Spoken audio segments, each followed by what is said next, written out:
CMA exam ഒക്കെ കഴിഞ്ഞു. ഇനി നിങ്ങളെ 2 കാറ്റഗറി ആക്കി നമുക്ക് തിരിക്കാൻ പറ്റുന്നതാണ്. അപ്പോൾ ഈ 2 കാറ്റഗറിയിൽ പെട്ടിട്ടുള്ള ആൾക്കാരൊക്കെ ഇനി എന്ത് ചെയ്യണം എന്നുള്ളതാണ് ഈ ഒരു വീഡിയോയിൽ നമ്മൾ പറയാൻ ഉദ്ദേശിക്കുന്നത്. അപ്പോൾ it's me Simi Ramees Karat. Welcome to Simi Ramees classes.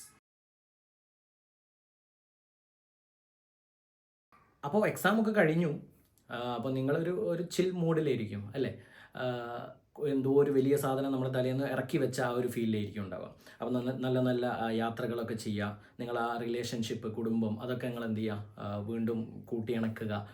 അതേപോലെ മറ്റുള്ള കാര്യങ്ങൾ നിങ്ങൾ എന്തൊക്കെയാണോ എക്സാമിൻ്റെ ആ ഒരു സമയത്ത് നമുക്ക് ഇങ്ങനെ പഠിക്കാനിരിക്കുമ്പോൾ എന്തൊക്കെയോ ചെയ്യാൻ വേണ്ടി തോന്നും അല്ലേ? അതൊക്കെ നമ്മൾ എക്സാം ആയതുകൊണ്ട് മാറ്റി വെച്ചിട്ടുണ്ടാവും. അപ്പോൾ അതൊക്കെ നിങ്ങൾ എന്ത് ചെയ്യുക, ഇപ്പോൾ ചെയ്യാനുള്ള ഒരു സമയമാണ്. അപ്പോൾ നമ്മൾ പറയാൻ ഉദ്ദേശിച്ച ഈ ഒരു വീഡിയോയിലുള്ളതെന്ന് പറഞ്ഞാൽ 2 കാറ്റഗറി ആക്കി ആക്കാം എന്ന് പറഞ്ഞു. ഒന്നാമത്തെ തരം ആൾക്കാരെന്ന് പറഞ്ഞു കഴിഞ്ഞാൽ ഇപ്പോൾ കഴിഞ്ഞ ഡിസംബറിൽ എക്സാം എഴുതിയിട്ട് കിളിയൊക്കെ ഇങ്ങനെ പോയിരിക്കുന്ന ആൾക്കാരാണ്. രണ്ടാമത്തെ ഒരു തരം ആൾക്കാരെന്ന് പറഞ്ഞു കഴിഞ്ഞാൽ ഇനി വരാൻ പോകുന്ന ജൂൺ എക്സാമിൽ കിളി പറത്താൻ വേണ്ടി ഇരിക്കുന്ന ആൾക്കാരാണ്. ഓക്കെ, അപ്പോൾ നമുക്ക് രണ്ടാമത്തെ കാറ്റഗറി ആൾക്കാരിലേക്ക് വരാം. അഥവാ ജൂണിൽ ഇനി എക്സാം എഴുതാനുള്ള ആൾക്കാർ. അത് ഡിസംബറിൽ ഒരു ഗ്രൂപ്പ് എഴുതി രണ്ടാമത്തെ ഗ്രൂപ്പ് ഇനി ജൂണിൽ എഴുതാനുള്ളവരാവാം. അല്ലെങ്കിൽ ഡിസംബറിൽ എക്സാമിൽ തീരെ എഴുതാതെ ജൂണിലേക്ക് മാറ്റിവെച്ച് ജൂണിൽ എക്സാം എഴുതാൻ ഉള്ള ആൾക്കാരാവാം. അപ്പോൾ ഇങ്ങനത്തെ ആൾക്കാർ ഇനി എന്ത് ചെയ്യണം എന്നുള്ളത് വളരെ സിമ്പിളായിട്ട് പറയാൻ പറ്റുന്നതാണ്. എത്രയേ ഉള്ളൂ, അവരെന്ത് ചെയ്യണം? വരാൻ പോകുന്ന ജൂൺ എക്സാമിലേക്ക് നല്ല രീതിയിൽ പ്ലാൻ ചെയ്യണം എന്നുള്ളതാണ്. അപ്പോൾ ഒരു പ്ലാനിങ്ങിൻ്റെ ചെറിയൊരു ഷോർട്ട് വീഡിയോ ഒക്കെ നമ്മളെ ഗ്രൂപ്പിൽ ഇട്ടിട്ടുണ്ടായിരുന്നു. നിങ്ങൾക്ക് വേണ്ടി ഞാനൊരു പ്ലാൻ ഡെവലപ്പ് ചെയ്യുന്നുണ്ട്. അതിൻ്റെ ഒരു വീഡിയോ നമുക്ക് വേറെ ചെയ്യാം. അപ്പോൾ എന്തായാലും നിങ്ങൾ ജൂൺ എക്സാം എങ്ങനെ പഠിക്കണം? ഇപ്പോൾ ഉദാഹരണത്തിന് നിങ്ങൾ വീട്ടിൽ നിന്ന് മാറി നിന്നിട്ട് പഠിക്കണം. കാരണം വീട്ടിൽ നിന്ന് ചില പ്രശ്നങ്ങളുള്ള ആൾക്കാരുണ്ടായേക്കാം. ഓക്കെ, അപ്പം ഫ്രണ്ട്സുമായിട്ട് ഒരു വീട് എടുത്തിട്ട് അങ്ങനെ മാറണോ, ഹോസ്റ്റലിലേക്ക് മാറണോ, അല്ലെങ്കിൽ വീട്ടിൽ തന്നെ ഇരുന്ന് പഠിക്കണോ? അതൊക്കെ ആദ്യം തന്നെ പ്ലാൻ ചെയ്യാം. അതിനുശേഷം എന്ന് പഠിച്ച് തുടങ്ങണം എന്നുള്ളത് പ്ലാൻ ചെയ്യുക. എന്ന് തുടങ്ങിയ എന്നത്തേക്ക് ഏത് സബ്ജക്റ്റ് തീർക്കാൻ പറ്റും, ഓരോ സബ്ജക്റ്റിനും എത്ര സമയം മാറ്റി വെക്കേണ്ടതുണ്ട്, ഡെയിലി ഞാൻ രാവിലെ എത്ര മണിക്ക് എണീക്കണം, എത്ര മണിക്ക് ഉറങ്ങണം, ഏത് സമയത്താണ് ഞാൻ പഠിക്കേണ്ടത്, എപ്പോഴാണ് എൻ്റെ ബ്രേക്ക്, തുടങ്ങിയിട്ടുള്ള കംപ്ലീറ്റ് കാര്യങ്ങൾ നിങ്ങൾ എന്ത് ചെയ്യുക, പ്ലാൻ ചെയ്യുക എന്നുള്ളതാണ്. കാരണം ഓരോരുത്തരും ഡിഫറെൻ്റ് ആണ്. ഇപ്പോൾ ഞാൻ ചെയ്തു തരുന്ന ഒരു പ്ലാൻ എന്ന് പറഞ്ഞു കഴിഞ്ഞാൽ നിങ്ങൾക്ക് അതൊന്നും എന്താ പറയുക, കുറച്ച് സജഷൻസ് എടുക്കാൻ പറ്റുമെന്ന് മാത്രമേ ഉള്ളൂ. ഞാൻ പ്രൊവൈഡ് ചെയ്യാൻ പോകുന്ന പ്ലാൻ നിങ്ങൾക്ക് നേരെ ഇംപ്ലിമെൻറ്റ് ചെയ്യാൻ പറ്റിക്കോളണമെന്നില്ല. കാരണം ഓരോരുത്തരും ഡിഫറെൻ്റ് ആണ്. അപ്പോൾ അതിനനുസരിച്ച് അതിൽ മാറ്റങ്ങൾ വരുത്തേണ്ടി വരും. അപ്പോൾ ഒന്നാമതായിട്ട് ജൂൺ എക്സാം എഴുതാൻ പോകുന്ന ആൾക്കാർ ഇതാണ് ചെയ്യാനുള്ളത്. രണ്ടാമതായിട്ട് കോച്ചിങ് ഒക്കെ നിങ്ങൾക്ക് കിട്ടിയത് അടിപൊളിയാണ്. നിങ്ങൾക്ക് ക്ലാസ് എടുത്തതൊക്കെ ഓർമ്മയുണ്ട്, നിങ്ങളുടെ കയ്യിൽ കറക്റ്റായിട്ടുള്ള നോട്ട് ഉണ്ടെങ്കിൽ അത് വെച്ച് മാത്രം നിങ്ങൾ പഠിച്ചാൽ മതി. നിങ്ങളൊരു റെക്കോർഡ് ക്ലാസ്സും വേറെ പർച്ചേസ് ചെയ്യാൻ വേണ്ടി പോവേണ്ടതില്ല. നിങ്ങളുടെ നോളജ് ഓക്കെ ആണ്, നിങ്ങൾക്ക് കോൺഫിഡൻ്റ് ആണെങ്കിൽ അത് വെച്ച് പഠിക്കുക. വെറുതെ റെക്കോർഡ് ക്ലാസ്സുകൾ കണ്ടിട്ട് ഇനിയും സമയം പോക്കരുത്.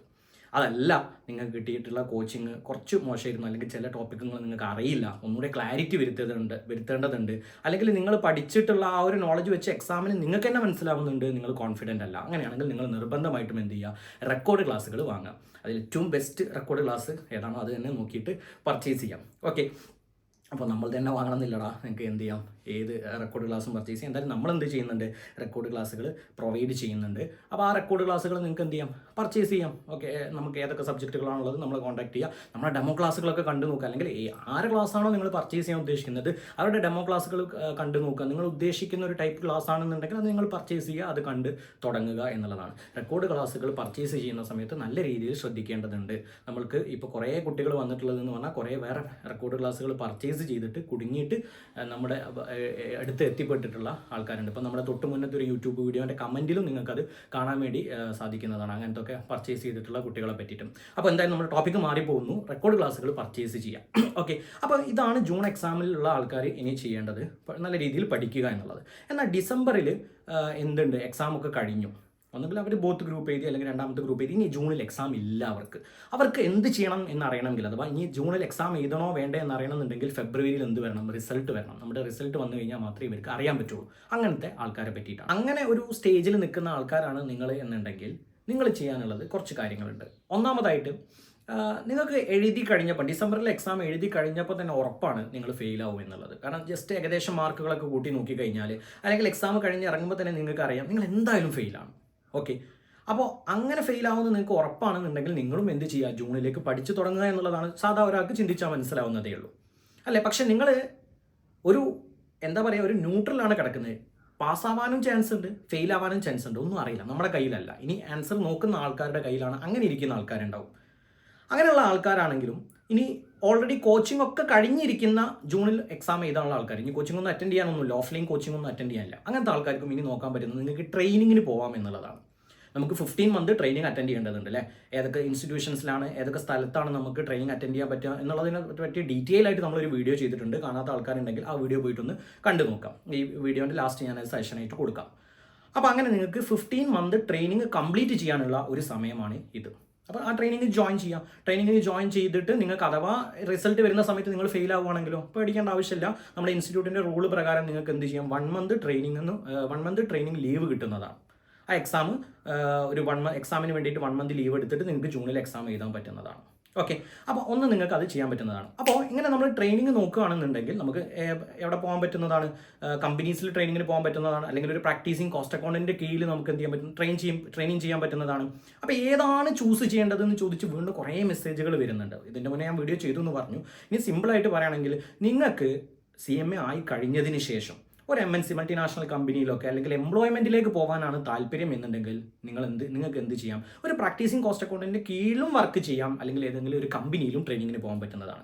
ഓക്കെ, ഒരു കമ്പനി പോയി കഴിഞ്ഞാൽ അവിടുത്തെ ഒരു കോർപ്പറേറ്റ് സ്ട്രക്ചർ എന്താണ്, എങ്ങനെയാണ് ഒരു കമ്പനിയുടെ ഓപ്പറേഷൻ നടക്കുന്നത് തുടങ്ങിയിട്ടുള്ള കാര്യങ്ങളൊക്കെ നിങ്ങൾക്ക് മനസ്സിലാക്കാൻ പറ്റുന്നതും ഏതെങ്കിലും ഒരു ഫീൽഡിൽ വർക്ക് ചെയ്യാൻ പറ്റുന്നതാണ്. ഒരു പ്രാക്ടീസിങ് കോസ്റ്റ് അക്കൗണ്ടിൻ്റെ കീഴിൽ നിങ്ങൾ പോയി കഴിഞ്ഞാലോ നിങ്ങൾക്ക് അവിടെ പലതരം കമ്പനീസിൻ്റെ വർക്കുകൾ ചെയ്യാൻ പറ്റുന്നതാണ്. അവിടെ പക്ഷേ നിങ്ങൾക്ക് ആവശ്യമില്ലാത്ത GST, ഇൻകം ടാക്സ്, അതേപോലെ MCAൻ്റെ വർക്കുകളൊക്കെ, കമ്പനിയുടെ കംപ്ലയിൻസ് വർക്കുകളൊക്കെ നിങ്ങൾക്ക് ചെയ്യാൻ പറ്റുന്നതാണ്. ആവശ്യമില്ലാത്തതെന്ന് ഉദ്ദേശിച്ചത് എംപ്ലോയ്മെൻ്റ് ആണ് താല്പര്യം എന്നുള്ള ഒരാൾക്കാണ്. ഓക്കെ, പക്ഷേ അയാൾക്ക് എന്ത് ചെയ്യാൻ പറ്റും, കമ്പ്യൂട്ടറിലുള്ള ബേസിക് ആയിട്ടുള്ള നോളേജും കമ്പനികളുടെ ഇൻസൈഡ് അക്കൗണ്ട്സും ഒക്കെ അറിയാൻ പറ്റുന്നതാണ്. ഓക്കെ, എങ്ങനെ അക്കൗണ്ട്സ് ചെയ്യും എന്നുള്ളത്. ഇനി നിങ്ങൾക്കൊരു പ്രാക്ടീസിങ് കോസ്റ്റ് അക്കൗണ്ടന്റ് ആവാനാണ് ഇഷ്ടം അല്ലെങ്കിൽ താല്പര്യം, നിങ്ങൾ അങ്ങനെയാണ് നിങ്ങളുടെ ഫ്യൂച്ചർ സെറ്റ് ചെയ്ത് വെച്ചിട്ടുള്ളത്. അങ്ങനെയാണെങ്കിൽ നിങ്ങൾ നിർബന്ധമായിട്ടും ഒരു പ്രാക്ടീസിങ് കോസ്റ്റ് അക്കൗണ്ടന്റിന്റെ അണ്ടറിൽ തന്നെ എന്ത് ചെയ്യുക, ട്രെയിനിങ് കംപ്ലീറ്റ് ചെയ്യുക. മനസ്സിലായി എന്ന് വിചാരിക്കുന്നു. നിങ്ങൾക്ക് എംപ്ലോയ്മെൻറ്റിനാണ് പോകാൻ താല്പര്യം എന്നുണ്ടെങ്കിൽ നിങ്ങൾക്ക് ആദ്യം തന്നെ എംപ്ലോയ്മെൻറ്റ് ഓപ്പർച്യൂണിറ്റി നോക്കിയില്ല എന്നുണ്ടെങ്കിൽ PCMA അണ്ടറിൽ പോയാലും കുഴപ്പമൊന്നുമില്ല. പക്ഷേ നിങ്ങൾക്കൊരു PCMA ആവാനാണ് താല്പര്യം എന്നുണ്ടെങ്കിൽ നിങ്ങൾ 100% നിർബന്ധമായിട്ടും ഒരു PCMA അണ്ടറിൽ തന്നെ എന്ത് ചെയ്യുക, വർക്ക് ചെയ്യുക. അതാണ് ചുരുക്കമായിട്ട് പറയാനുള്ളത്. ബാക്കി നിങ്ങൾ വീഡിയോ കണ്ടു നോക്കാം. ഓക്കെ, ഇനി ഈ ട്രെയിനിങ്ങിന് പോകണം എന്നുണ്ടെങ്കിൽ നമ്മുടെ കയ്യിൽ ആദ്യം ആവശ്യമുള്ള ഒരു സംഗതിയാണ് CV. ഒരു CV നിങ്ങൾ നല്ല രീതിയിൽ എന്ത് ചെയ്യുക, പ്രിപ്പയർ ചെയ്യുക. അപ്പം ഒന്നാമത് നിങ്ങൾ അതാണ് ചെയ്യാനുള്ളത്, CV പ്രിപ്പയർ ചെയ്യുക. എന്നിട്ട് എവിടെയൊക്കെയാണോ വേക്കൻസീസ് വരുന്നത് ആ വേക്കൻസീസ് വരുന്ന സ്ഥലത്തൊക്കെ നിങ്ങൾ എന്ത് ചെയ്യുക, അപ്ലൈ ചെയ്യുക. നമ്മുടെ വാട്സപ്പ് ഗ്രൂപ്പിലൊക്കെ നമ്മൾ എന്ത് ചെയ്യുന്നുണ്ട്, വരുന്ന വേക്കൻസീസൊക്കെ അപ്ഡേറ്റ് ചെയ്യുന്നുണ്ട്. അതിൽ ഇൻസ്റ്റിറ്റ്യൂട്ടിൻ്റെ സൈറ്റിൽ പോയി കഴിഞ്ഞാൽ നിങ്ങൾക്ക് എന്ത് ചെയ്യാൻ പറ്റുന്നതാണ്, ഏതൊക്കെയാണ് വേക്കൻസീസ് ലിസ്റ്റ് ചെയ്തിട്ടുള്ളത് നമുക്ക് കാണാൻ പറ്റുന്നതാണ്.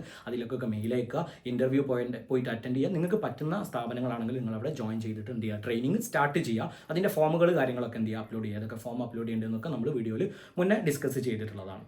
ഓക്കെ, അപ്പോൾ ഒന്നാമത്തത് CV പ്രിപ്പയർ ചെയ്യുക. രണ്ടാമത്തത് നിങ്ങൾ ട്രെയിനിങ്ങിന് അപ്ലൈ ചെയ്തിട്ട് ട്രെയിനിങ്ങിന് ജോയിൻ ചെയ്യുക എന്നുള്ളതാണ്. രണ്ടാമത് നിങ്ങളുടെ LinkedIn എന്ന് പറഞ്ഞിട്ടുള്ള പ്ലാറ്റ്ഫോം എന്ത് ചെയ്യുക, സെറ്റ് ചെയ്യുക. ഒരു ആപ്പാണ് LinkedIn എന്ന് പറഞ്ഞിട്ടുള്ള ഒരു എന്താ പറയുക ആപ്പ് അല്ലെങ്കിൽ സൈറ്റ് എന്നൊക്കെ പറയാം. ഈ നമ്മുടെ ഇൻസ്റ്റാഗ്രാം, ഫേസ്ബുക്ക് ഒക്കെ പോലെ അറിയുന്ന ആൾക്കാരുണ്ടാവും, അറിയാത്ത ആൾക്കാരുണ്ടാവും. ഇനി അറിയാത്ത ആൾക്കാരുണ്ടെന്നുണ്ടെങ്കിൽ അതിനെപ്പറ്റിയൊക്കെ അപ്ഡേറ്റഡ് ആവുക. വെറും ഇൻസ്റ്റാഗ്രാമും അതേപോലെ സ്നാപ്ചാറ്റും മാത്രം അറിഞ്ഞാൽ പോരാ. എന്ത് ചെയ്യുക, LinkedIn എന്ന് പറഞ്ഞിട്ടുള്ള ഒരു പ്ലാറ്റ്ഫോം ഉണ്ട്. ജസ്റ്റ് ഡൗൺലോഡ് ചെയ്യുക. ഈസി ആയിട്ട് നിങ്ങൾ എന്ത് ചെയ്യുക, ഫേസ്ബുക്കിലൊക്കെ ഒരു ലോഗിൻ സൈനപ്പ് ചെയ്യുന്ന പോലെ തന്നെ സൈനപ്പ് ചെയ്തിട്ട് നിങ്ങൾ എന്ത് ചെയ്യുക, നിങ്ങളുടെ ഒരു പ്രൊഫൈൽ ഇതിൽ ക്രിയേറ്റ് ചെയ്ത് വെക്കുക. സിമ്പിളായിട്ട് പറഞ്ഞു കഴിഞ്ഞാൽ നമ്മുടെ പ്രാക്ടിക്കൽ ലൈഫിൽ നല്ല രീതിയിൽ ഗുണം ഉണ്ടാക്കാൻ പറ്റിയിട്ടുള്ള ഒരു സംഭവമാണ് എന്ത്, LinkedIn എന്ന് പറഞ്ഞു കഴിഞ്ഞാൽ. അത്ര മാത്രമേ ഞാൻ പറയുന്നുള്ളൂ. LinkedIനെ പറ്റി കൂടുതൽ അറിയാത്ത ആൾക്കാരുണ്ടെന്നുണ്ടെങ്കിൽ യൂട്യൂബിലുള്ള മറ്റുള്ള വീഡിയോസൊക്കെ കണ്ടിട്ട് എങ്ങനെയാണ് സെറ്റപ്പ് ചെയ്യുക, എന്താണ് സംഭവം എന്നുള്ളതൊക്കെ പഠിക്കുക. ഇനി ആവശ്യം ഉണ്ടെന്നുണ്ടെങ്കിൽ നമ്മളൊരു വീഡിയോ അതിൽ ചെയ്യുന്നതാണ്. എന്തായാലും LinkedIn നിങ്ങൾ ഇപ്പം തന്നെ എന്ത് ചെയ്യുക, സെറ്റപ്പ് ചെയ്ത് വെക്കുക. അടുത്തതായിട്ട് നിങ്ങൾ ചെയ്യേണ്ടതെന്ന് പറഞ്ഞാൽ നല്ലൊരു മെയിൽ ID ക്രിയേറ്റ് ചെയ്യുക എന്നുള്ളതാണ്. ചിലപ്പോൾ നിങ്ങൾക്ക് എല്ലാവർക്കും മെയിൽ, ഈ കാലത്തൊക്കെ മെയിലില്ലാത്ത ആൾക്കാരുണ്ടോ, പക്ഷേ മെയിൽ നിങ്ങൾ ചെക്ക് ചെയ്യുന്നുണ്ടാവില്ല. അപ്പോൾ പറഞ്ഞിട്ടുള്ള ഈ ഒരു ഇൻ്റർവ്യൂസിനൊക്കെ നിങ്ങൾ അപ്ലൈ ചെയ്യുന്നത് മെയിൽ ത്രൂ ആയിരിക്കും. ചിലപ്പം വാട്സപ്പ് ത്രൂ ഉള്ളതും ഉണ്ടാവാം. എന്താണെങ്കിലും മെയിലാണ് നിങ്ങൾ അയച്ചിട്ടുള്ളത് എന്നുണ്ടെങ്കിൽ അതിന് മെയിലായിട്ട് തന്നെയായിരിക്കും നിങ്ങൾക്ക് എന്ത് ചെയ്യുക, റീപ്ലൈ വരിക. എന്നാണ് ഈ ഇൻ്റർവ്യൂവിൻ്റെ ഡേറ്റ് തുടങ്ങിയിട്ടുള്ള കാര്യങ്ങളൊക്കെ. അപ്പോൾ മെയിൽ നിങ്ങൾ നല്ല രീതിയിൽ ചെക്ക് ചെയ്യും. മെയിൽ ഇല്ലാത്ത ആൾക്കാർ, മെയിൽ എല്ലാവർക്കും ഉണ്ടാവും, എന്നാലും ഒഫീഷ്യലായിട്ട് നിങ്ങൾ എന്ത് ചെയ്യുക, ഒരു മെയിൽ ക്രിയേറ്റ് ചെയ്യുക. നിങ്ങൾ ചിലപ്പോൾ എന്ത് ചെയ്തിട്ടുണ്ടാവും, ബാക്കിയുള്ള വെബ്സൈറ്റുകളൊക്കെ ലോഗിൻ ചെയ്യാൻ വേണ്ടിയിട്ടൊക്കെ യൂസ് ചെയ്തിട്ടുള്ള മെയിൽ ID ആയിരിക്കും. അതിൽ കുറേ മെസ്സേജുകൾ ഇങ്ങനെ വരുന്നുണ്ടാവും. അതല്ലാതെ അതുണ്ട് നല്ല മെയിലാണെന്നുണ്ടെങ്കിൽ ഓക്കെ, നിങ്ങൾ ശ്രദ്ധിക്കുന്ന ആൾക്കാരാണ് കുഴപ്പമില്ല. അതല്ല എന്നുണ്ടെങ്കിൽ നിങ്ങൾ എന്ത് ചെയ്യുക, നിങ്ങളുടെ ഇനിയുള്ള പ്രാക്ടിക്കൽ പർപ്പസിന് വേണ്ടിയിട്ട് ഒരു മെയിൽ ID ക്രിയേറ്റ് ചെയ്യുക. അതെപ്പോഴും എന്ത് ചെയ്യുക, ചെക്ക് ചെയ്തുകൊണ്ട് നിൽക്കുക. ഓക്കെ, നേരത്തെ പറഞ്ഞിട്ടുള്ള സംഭവങ്ങൾ, മെയിലുകളൊക്കെ നിങ്ങൾ നോക്കുക. ഇനി അടുത്തൊരു സംഗതി എന്ന് പറഞ്ഞു കഴിഞ്ഞാൽ, നേരത്തെ പറഞ്ഞ പോലെ നിങ്ങൾക്ക് ഇനി കോച്ചിങ് ഒന്നും അറ്റൻഡ് ചെയ്യാനില്ല, പക്ഷേ നിങ്ങൾക്ക് ട്രെയിനിങ്ങിനും പോകാൻ താല്പര്യമില്ല മീൻസ് നിങ്ങൾ കുറച്ചുകൂടെ അങ്ങോട്ട് മാറ്റി വെക്കുകയാണ്, അല്ലെങ്കിൽ നിങ്ങൾ ട്രെയിനിങ് നോക്കി നിങ്ങൾക്ക് കിട്ടുന്നില്ല. പക്ഷെ അങ്ങനെ വരില്ല, ഇഷ്ടംപോലെ വേക്കൻസീസ് ഇപ്പോൾ ഓപ്പൺ ആണ്, ഇനി കിട്ടുന്നില്ല എന്ന് വിചാരിക്കുക. അപ്പോൾ നിങ്ങൾക്ക് ചെയ്യാൻ പറ്റിയിട്ടുള്ള ഒരു സംഗതി എന്ന് പറഞ്ഞു കഴിഞ്ഞാൽ നിങ്ങൾ ചെറിയ ഏതെങ്കിലും കോഴ്സുകൾ അറ്റൻഡ് ചെയ്യുക എന്നുള്ളതാണ്. അഥവാ നമ്മുടെ കരിയറിൽ ആഡ് ഓൺ ആയിട്ട് വരുന്ന എന്തെങ്കിലും സംഭവങ്ങൾ ചെയ്യുക. ഇപ്പം പഠിച്ച CMA തന്നെ പഠിക്കാനല്ല പറയുന്നത്. അത് നിങ്ങൾ പഠിച്ചു കഴിഞ്ഞ് ഇനി എക്സാമിന് റിസൾട്ട് വെയിറ്റ് ചെയ്യുന്ന ആൾക്കാരെ പറ്റിയാണ് പറയുന്നത്. ജൂണിൽ എക്സാം ചെയ്തുള്ള ആൾക്കാർ ഇത് ഞാൻ ഇപ്പോൾ പറയുന്ന പോയിന്റ് ഒന്നും എന്ത് ചെയ്യരുത്, ഏറ്റെടുക്കരുത്. ഓക്കെ, അപ്പോൾ ഒന്നും ചെയ്യാനില്ലാത്ത ആൾക്കാർ നമുക്ക് നമ്മുടെ പ്രാക്ടിക്കൽ ലൈഫിൽ ആഡ് ഓൺ ചെയ്യാൻ പറ്റുന്ന കോഴ്സുകളുണ്ട്. ഇപ്പോൾ ടാലി, അതേപോലെ തന്നെ പവർ ബി ഐ, എക്സലിൻ്റെ കോഴ്സുകൾ, ചെറിയ ചെറിയ കോഴ്സുകൾ ഓൺലൈനായിട്ട് തന്നെ അല്ലെങ്കിൽ ഓഫ്ലൈനായിട്ട് പറ്റുന്ന ഇൻസ്റ്റിറ്റ്യൂഷൻസ് ഉണ്ടാവാം. ഇനിയില്ല, ഓൺലൈനായിട്ട് നിങ്ങൾ എന്ത് ചെയ്യുക, അറ്റൻഡ് ചെയ്യുക. അപ്പോൾ കാരണം പിന്നെ നിങ്ങൾ ജോബിന് പോകുന്ന സമയത്ത് അല്ലെങ്കിൽ ട്രെയിനിങ്ങിന് പോകുന്ന സമയത്ത് ഒക്കെ നിങ്ങൾക്ക് ഉപകരിക്കാൻ പോകുന്നതാണിത്. എന്തായാലും വെറുതെ ഇരിക്കരുത് എന്ന് സാരം. വെറുതെ ഇരുന്നു കൊണ്ട് സീരീസ് കണ്ടുകൊണ്ട് അല്ലെങ്കിൽ ഗെയിം കളിച്ചുകൊണ്ട് പബ്ജിയൊക്കെ കളിച്ചുകൊണ്ട് അല്ലെങ്കിൽ എന്താ പെസ്സോ അതൊക്കെ കളിച്ചുകൊണ്ട് നമ്മുടെ സമയം പോക്കരുത്. ഇതൊന്നും തീരെ കളിക്കേണ്ടെന്നല്ല, കുറച്ച് സമയം കളിച്ചോ, കുഴപ്പമൊന്നുമില്ല. ബാക്കിയുള്ള സമയങ്ങൾ നിങ്ങൾ എന്ത് ചെയ്യുക, ഇങ്ങനത്തെ സംഭവങ്ങളൊക്കെ ചെയ്യുക. റിസൾട്ട് വരാൻ 2 മാസം ഉണ്ടല്ലോ, വന്നിട്ട് ഇനി ആലോചിക്കാം എന്ന് പറഞ്ഞ് നിങ്ങളുടെ ടൈം എന്ത് ചെയ്യരുത്, വേസ്റ്റ് ചെയ്യരുത്. അപ്പോൾ ഇത്രയാണ് നിങ്ങൾക്ക് പറയാനുള്ളത്. വീഡിയോൻ്റെ തുടക്കത്തിൽ പറഞ്ഞ പോലെ റെക്കോർഡ് ക്ലാസ്സുകൾ അവൈലബിൾ ആണ്. ആർക്കെങ്കിലും പർച്ചേസ് ചെയ്യണമെന്നുണ്ടെങ്കിൽ ഡെമോ ക്ലാസ് ഒക്കെ കണ്ടിട്ട് ഇഷ്ടമാണെങ്കിൽ എന്ത് ചെയ്യുക, പർച്ചേസ് ചെയ്യുക. അപ്പം അത്രയേ ഉള്ളൂ. Tata bye.